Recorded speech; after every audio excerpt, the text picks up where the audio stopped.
Ann Coulter is one of those people who says Donald Trump is done. There's no coming back. Write him off. Just forget about it. There's nothing even to talk about anymore. Guys like Glenn Youngkin are the future. Ann Coulter has a new podcast and a new Substack. We're going to listen to her for about a minute and a half and see what she has to say about it, because this is an interesting narrative that is developing all over the place. You even see on Fox News, Mr. Doocey here got into it a little bit with Kristi Noem and asked her, how could Donald Trump do something that was so unprecedented? Well, we're going to talk about that word, unprecedented. I've got some bullet points to attend to there. We're also going to take a look at the Republican primary polls and say, is Ann Coulter right at all? Does she even know what she's talking about when she says that Donald Trump is done?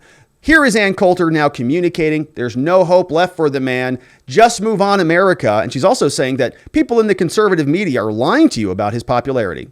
Republicans, it's not the party of Trump. It's safe to come back. And it's safe for Republicans to stand up and run without Donald Trump. Ooh, okay. I mean, look at Youngkin. I think what is influencing certain conservative outlets on TV and radio is everybody they hear from is one of the, diehard, the few dwindling remaining Trump fanatics. But after the election and then after January 6th, normal people, I'm not a normal person. I'm a political nut. That's true. And I stopped paying attention to politics. It's just a drag. It's a bore. It started to get fun as the world went to hell and Joe Biden's numbers were plummeting. And I think what really got normal people back into paying attention to politics was Glenn Youngkin's election in Virginia. And he was fantastic. He ran a beautiful campaign. Virginia, I would have said it's a blue state. I guess now that he's been elected, we can go back to calling it purple. But whoa, it's been a while since a Republican has won in Virginia. And didn't Donald Trump endorse Glenn Youngkin? And didn't he do some campaign events for him? And how does she say that there was no involvement there at all?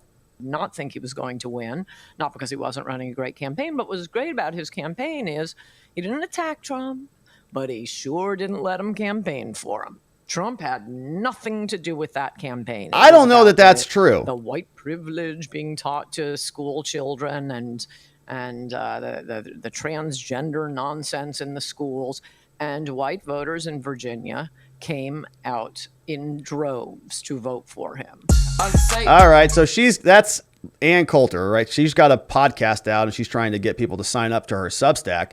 But is she right? Is she even on the mark on this at all? Because everything is basically factored in now at this point. I mean, Donald Trump has been under the January 6th Inquisition for coming up on 2 years now, and he still has numbers that look like this. Over from 538, which we all know has its criticisms. This is what they've got for us on Republican polls in the primary coming up in 2024. And take a look at these numbers. Doesn't look like Ann Coulter is on the money at all. You see here, Ron DeSantis versus Donald Trump in the primary. Trump's up 55% to 15.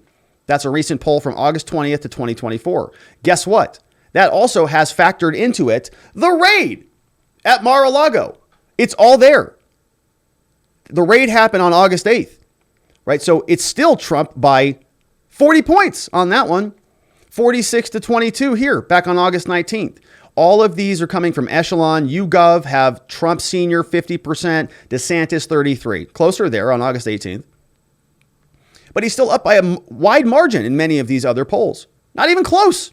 So Ann Coulter seems like she might be off a little bit on that. And she's also, I think, forgetting the fact that Donald Trump actually did support Glenn Youngkin. And he may not have done rallies with the guy, but they weren't adversarial.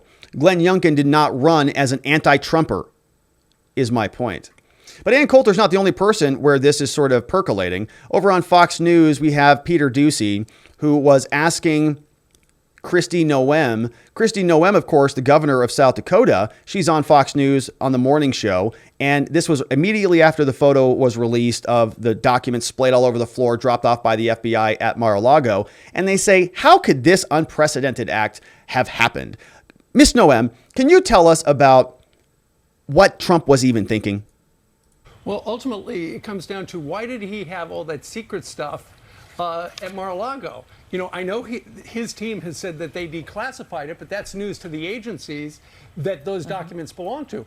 And Governor, he had apparently 3 classified documents in his desk. And then the stuff, as Brian detailed on the floor, it shows 5 yellow folders marked top secret, and another one that says secret SCI, which means sensitive compartmentalized information. Those are the biggest secrets in the world. Wow. Why would he, and apparently the former president went through them in January, why wouldn't he say, oh, you know what? I really need to turn that back over. Why did he have all that stuff at Mar-a-Lago? Well, we've already talked all about that, right? He may say that those are, well, declassified or executive privilege documents. Those could be documents that are personal records, not presidential records. There's a million different reasons here, Steve. Tons of them, actually. And it doesn't sound as insane as you might be thinking. That's why I think it's important that this is transparent and that we do have someone who's outside of the DOJ looking at this and talking to people. What is this information? We don't know what was in there. We don't know. Believe President Trump declassified all this information. Let's find out really what the process is, what is right, what's precedent that other presidents have followed, and make sure that this is done correctly. Governor, I don't think any president has ever carted off that many documents to their house after they left the presidency. Well, there was no.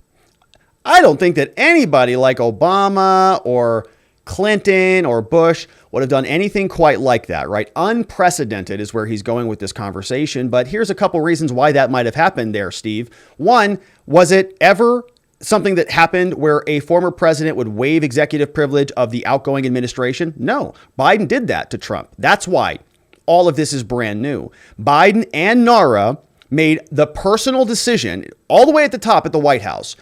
Merrick Garland said that he personally approved the DOJ warrant. The whole thing started after NARA communicated with White House counsel about waiving executive privilege that started this whole snowball down the mountain. So they did it. Of course, it's never happened before because nobody's ever done that before, because this administration has decided to open the floodgates against political prosecution of their enemies. So how about that, number one, for Steve? Number two, unprecedented here to have judicial review over presidential documents such that a search warrant is authorized. Nuts. Judge Amy Berman issued a ruling on this in the Clinton sock drawer case where she communicated, you want me as a judge to go wag my finger at the former president and tell him I've decided that those are presidential records and not personal records? You want me to do that from the judiciary? Are you out of your stinking mind? It's a separation of powers issue. It is a jurisdictional issue. It's an enforceability issue. You're saying that every time that we're going to have a fight over presidential records, you're going to file a lawsuit over this thing and you're going to expect the courts to duke this out for you? Are you nuts? So how do we have judicial review over presidential records? Brand new. First time ever. Entirely unprecedented, Steve. That's why. And lastly, have we ever seen a situation where the FBI is literally creating evidence about their political enemies? It has absolutely happened here. They generated the Trump PP tape and Crossfire Hurricane. We learned all about Peter Strzok and Lisa Page, the FBI lovers, conducting text messages with one another, saying that they will stop him. Michael Sussman going and meeting with Jim Baker, sitting down with him and saying, we've got all sorts of evidence that Trump is colluding with the Russians. Not true. All fake. And the FBI endorsed all of it and they ran with it. They shoved it down all of our gullets. So yeah, Donald Trump, yeah, maybe there are other reasons there, Steve, to address your hyperventilation there. And Kristi has got it right, in fact. Question, has any other president been investigated like this, Steve? Maybe that's why all of this is happening. And Kristi Noem is right on the money. So Ann Coulter and Fox News and others, they're seemingly trying to jump on this photo release bandwagon and say Trump is done. I'm not so sure about it. The polls say otherwise and precedent says otherwise. There's a lot of new things happening here that is breaking the mold. And we're going to have to cover it and see how it unfolds. And so I appreciate you subscribing and joining us on that journey.